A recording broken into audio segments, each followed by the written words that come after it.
Mungkin sebelum mulai pembelajaran, lebih baik kita berdoa dulu. Untuk ketua kelas silakan.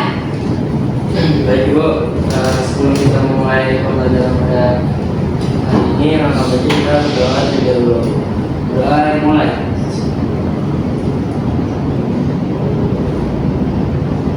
Berdoa selesai. Terima kasih atas pimpinan doanya. Jadi, sebentar. Jadi di sini kita bakal belajar tentang wilayah dan perwilayahan. Kalian udah pernah dengar belum sih kata wilayah itu apa? Boleh dong kalian sebutin salah satu kata yang bisa mewakili wilayah itu apa? Coba Azhar, boleh? Kalau dari saya, daerah Bu. Oke, kalau dia suatu lokasi Bu. Azhara, menurut kamu apa salah satu sinonim mungkin dari wilayah? Kawasan Bu. Oke, kalau Lila? Zona Bu. Oke. Semua yang kalian sebutin itu benar ya?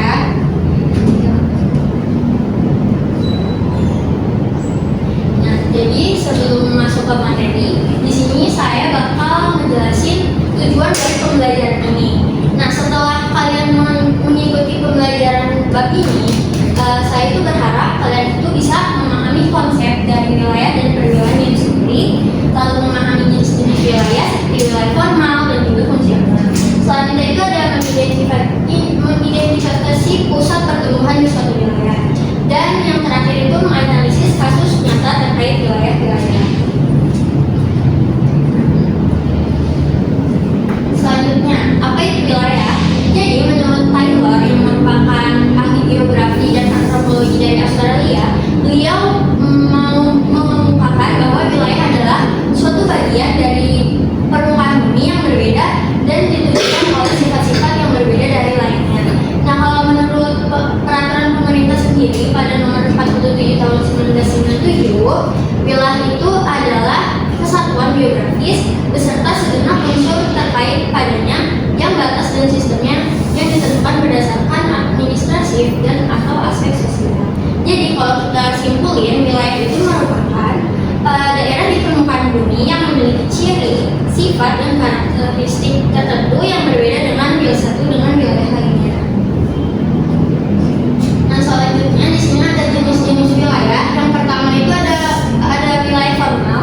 Jadi wilayah formal ini disebut juga sebagai wilayah homogen, yang dimana itu mempunyai ciri keseragaman dalam aspek tertentu, misalnya kayak keseragaman di aspek ekonomi, budaya, dan lain-lain. Nah, wilayah formal ini terbentuk karena kesamaan berdasarkan kriteria fisik, alam, maupun kriteria sosial budaya. Nah, selanjutnya itu ada wilayah fungsional, yang dimana wilayah fungsional ini terbentuk karena adanya pusat kegiatan dan memiliki ciri adanya hubungan antara pusat dan daerah belakang.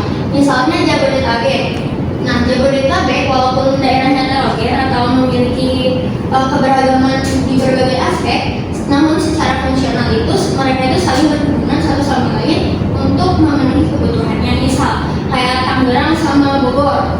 Nah, Tangerang itu kan dikenal sebagai kota industri yang dimana itu bisa kayak menciptakan kosmetik atau makanan ringan, dan sedangkan Bogor itu tuh masih asri kayak masih banyak pertanian dan perkebunan. Nah, mereka itu antara Tangerang dan Bogor itu bisa saling interaksi, yang dimana itu nanti mereka bakal memenuhi kebutuhan satu sama lain.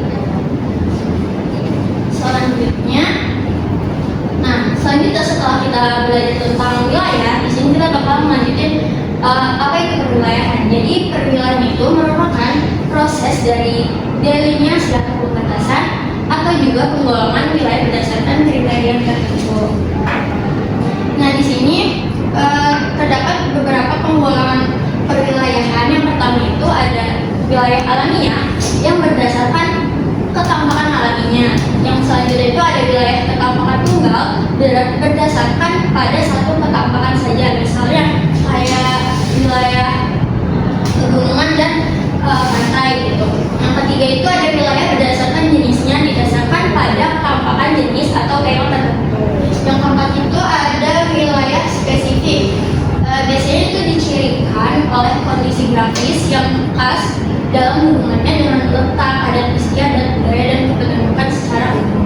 Yang kelima itu ada faktor analisis region atau wilayah analisis faktor, yang dimana wilayah itu tuh berdasarkan metode statistik deskriptif atau dengan metode statistik analitik. Dan selanjutnya itu ada pusat pertumbuhan. Jadi pusat pertumbuhan itu adalah suatu wilayah atau kawasan yang pertumbuhan pembangunannya itu sangat besar jika dibandingkan dengan wilayah lainnya, sehingga dapat dijadikan sebagai pusat pembangunan yang dapat mempengaruhi pertumbuhan dan perkembangan wilayah lain di sekitar. Kayak Jakarta itu kan kayak, kalau kita lihat itu kayak kota paling maju yang ada di Indonesia. Berbagai fasilitas itu pasti ada di Jakarta. Nah itu tuh Jakarta itu bakal sangat mempengaruhi daerah-daerah di sekitar kayak Bogor, Tangerang, Bekasi, dan lain-lain. Nah selanjutnya ada identifikasi pusat pertumbuhan. Yang pertama itu ada teori tempat sentral yang dikemukakan oleh Walter Christaller, yang dimana menurut Christaller itu tempat sentral adalah lokasi strategis yang dapat melayani kebutuhan masyarakat. Dalam teori ini terdapat konsep yang disebut jangkauan atau range dan ambang atau threshold. Jadi jangkauan ini tuh maksudnya itu jarak yang perlu ditempuh untuk mendapatkan barang kebutuhannya pada suatu waktu tertentu, sedangkan ambang itu adalah jumlah dari minimal penduduk yang diperlukan untuk kelancaran dan keseimbangan suplai barang. Nah di sini tuh ada 3 hierarki menurut Christaller.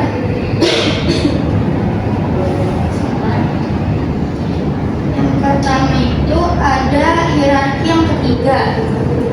Nah hierarki ini tuh merupakan tempat sentral yang dimana itu menunjukkan pusat pelayanan yang berupa pasar yang senantiasa menyediakan barang-barang bagi daerah sekitarnya atau sering disebut sebagai pusat pasar optimal.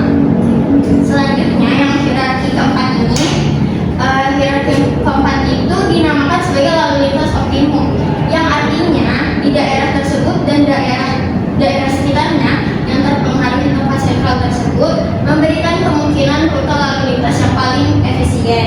Selanjutnya hierarki ketujuh, hierarki itu tuh dinamakan sebagai situasi administratif yang optimum. Tempat sentral ini mempengaruhi seluruh bagian, mempengaruhi wilayah selain mempengaruhi wilayah itu sendiri. Terus selanjutnya ada teori kutub dari Francis Perrault, yang dimana teori ini tuh menyatakan bahwa pembangunan sebuah kota atau wilayah merupakan hasil proses dan tidak terjadi secara serentak, melainkan muncul di tempat-tempat tertentu dengan kecepatan dan intensitas yang berbeda. Tempat atau lokasi yang menjadi pusat pembangunan atau pengembangan dinamakan kutub pertumbuhan. Nah dari kutub-kutub itu tuh selanjutnya itu bakal terjadi proses pembangunan yang akan menyebar ke wilayah sekitarnya atau ke pusat-pusat yang lebih rendah. Selanjutnya ada identifikasi pusat pertumbuhan, yaitu teori sektoral yang tokohnya itu August Losch, yang dimana ini gambarnya. Jadi keterangannya itu di nomor 1 ini tuh merupakan pusat kegiatan bisnis. Nah kawasan ini tuh terdiri dari bangunan-bangunan kantor, hotel, pasar, bank, bioskop, pusat perbelanjaan serta sektor-sektor publik dan perputaran ekonomi lainnya. Kalau di sini tuh satu itu bisa kita katakan mungkin Jakarta ya, karena kayak di Jakarta tuh semua fasilitas itu ada, kantor banyak, hotel juga banyak, pasar juga bahkan ada, bank juga ada di mana-mana gitu. Nah, yang selanjutnya itu yang sektor kedua. Jadi sektor kedua ini itu merupakan kawasan industri ringan dan perdagangan. Kawasan ini tuh terdapat pabrik-pabrik kecil atau ringan dan juga toko-toko. Nah, yang ketiga itu ada sektor kaum buruh atau kaum muda. Nah kawasan ini tuh biasanya merupakan tempat tinggal bagi para kaum buruh maupun kaum muda yang pemukiman ini tuh mendekati pusat perdagangan karena kaum buruh harus bekerja di tempat yang menjadi pusat bisnis. Nah lalu yang keempat itu biasanya itu sektor materialisme atau tempat tinggal bagi para kaum Yang kelima itu ada sektor aditisma atau juga tempat tinggal bagi golongan atas atau kaum elit, biasanya terdiri atas kaum pejabat dan para eksekutif.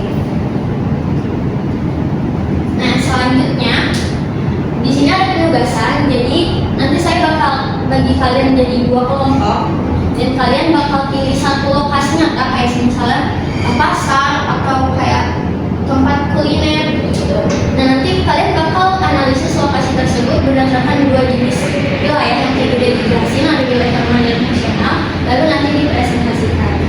Nah, mungkin boleh mulai dari sekarang diskusinya. Kelompoknya itu jadi 2 orang ya. Nanti dia sama aja, terus Azara sama Nila. Untuk waktu diskusinya, kalau saya kasih 15 menit cukup. Oke. Boleh dimulai dari sekarang ya.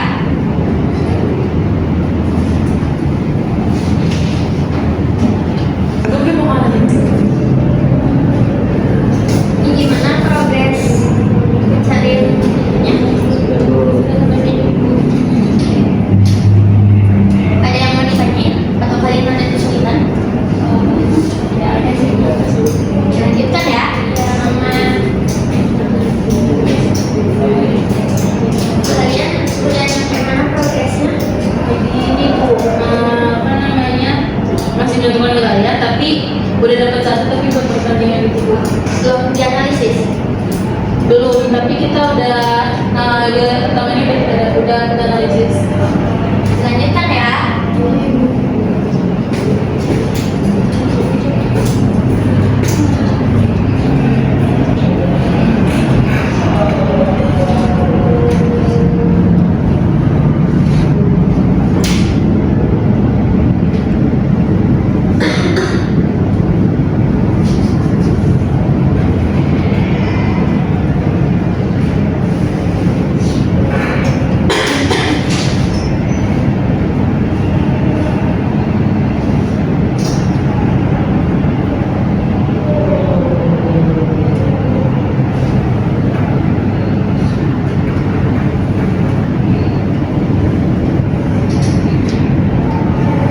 Oke, udah selesai semuanya? Sudah Ibu. Oke, boleh kelompok 1 Azhar dan Dea mendapatkan hasil diskusi.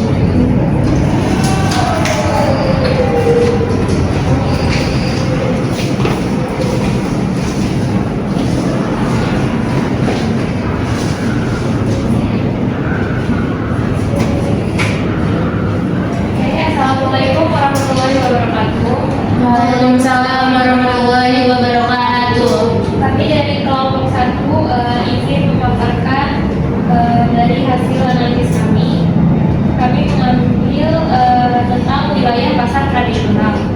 Analisis yang pertama yaitu tentang wilayah formal, di mana pasar tradisional dikategorikan sebagai wilayah formal karena memiliki ciri fisik dan juga karakteristik ruang yang relatif seragam serta diagnosis secara jelas oleh pemerintah atau pengelola pasar.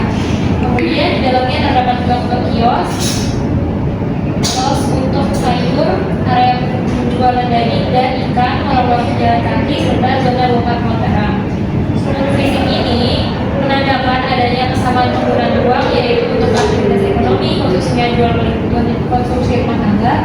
Selain itu juga pasar juga memiliki pembagian ruang yang mengikuti fungsi tertentu seperti area basah dan area kering, sehingga memperjelas identitasnya sebagai ruang formal yang terencana dan juga memiliki batas-batas tertentu.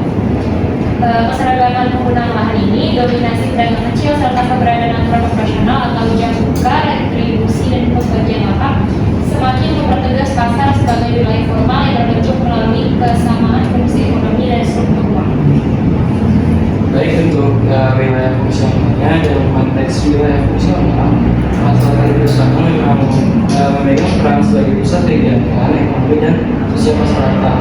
Fungsinya tidak hanya terbatas sebagai tempat jual beli, tapi juga sebagai tempat bertemunya produsen, pedagang, pemasok, dan konsumen. Barang-barang dari desa sekitarnya seperti sayuran, ayam, ikan, telur, dan berbagai kebutuhan pokok masuk ke pasar sebagai titik distribusi utama sebelum menyebar ke masyarakat.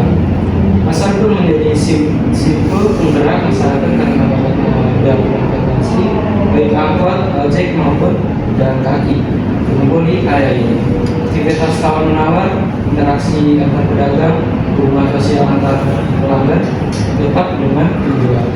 Hingga keberadaan warung makan membuat pasar menjadi pusat dinamika kehidupan warga. Keberadaan pasar juga membantu secara kegiatan di sekitarnya. Misalnya munculnya toko kelontong, kios pulsa, dan pasar rupa yang menumpang di pinggir jalan. Semua dinamika ini menunjukkan bahwa pasar bukan hanya ruang ekonomi, tapi juga pusat penggerak dan aktivitas sosial yang kuat. Oke, itu saja yang mau kami sampaikan. Kurang lebihnya mohon maaf.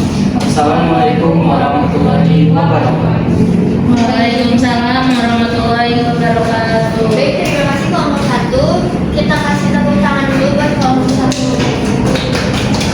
Oke, selanjutnya kelompok 2 boleh dijelaskan hasil diskusi.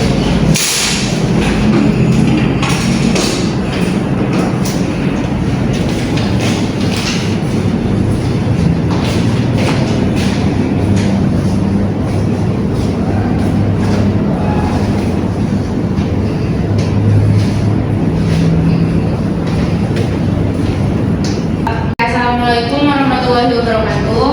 Waalaikumsalam warahmatullahi wabarakatuh. Kami dari kelompok 2 akan mempresentasikan hasil analisis kami. Kelompok kami itu mengambil wilayah kafe atau perkulineran. Oke, jelasin sama Dera. Untuk yang pertama itu dari wilayah formal, yaitu kawasan kuliner atau deretan kafe termasuk wilayah formal karena memiliki kesamaan untuk ruang dan pola penggunaan lahan sebagai area komersial.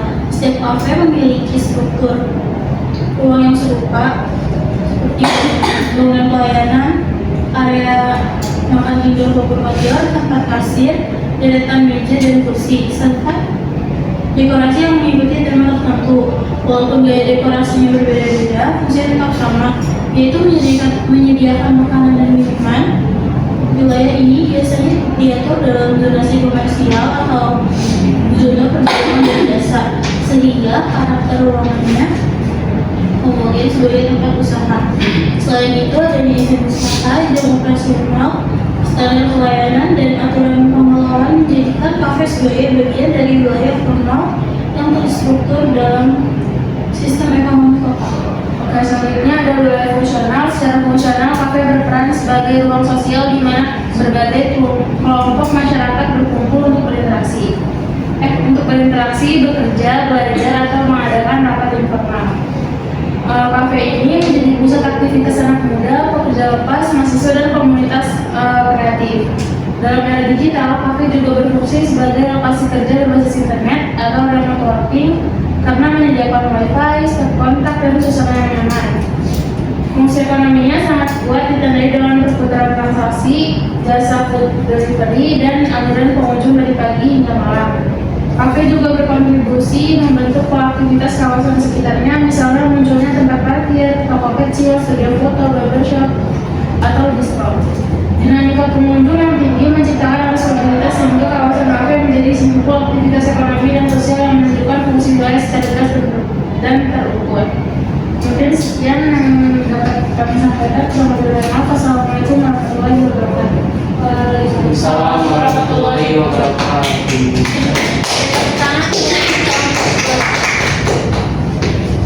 Oke. Selanjutnya, oke, di sini saya bakal membaca kesimpulan dari hasil dari pembelajaran materi kali ini. Jadi kesimpulan itu, wilayah adalah ruang yang memiliki karakteristik tertentu, sedangkan perwilayahan itu merupakan proses pengelompokan dari wilayah-wilayah tersebut berdasarkan kesamaan ciri fisik, sosial, ataupun fungsional agar lebih mudah dipahami dan dianalisis. Nah, konsep ini membantu menjelaskan bagaimana suatu daerah terbentuk, bagaimana aktivitas di dalamnya saling terhubung, serta bagaimana ruang tersebut digunakan oleh masyarakat. Nah, dengan memahami wilayah dan perwilayahan ini, analisis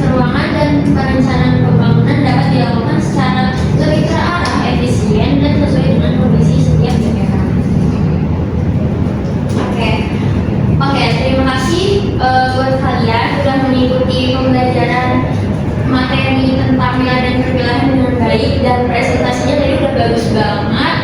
Mungkin sekian dari saya. Wassalamualaikum warahmatullahi wabarakatuh. Waalaikumsalam warahmatullahi wabarakatuh. Terima kasih Bu. Sama-sama.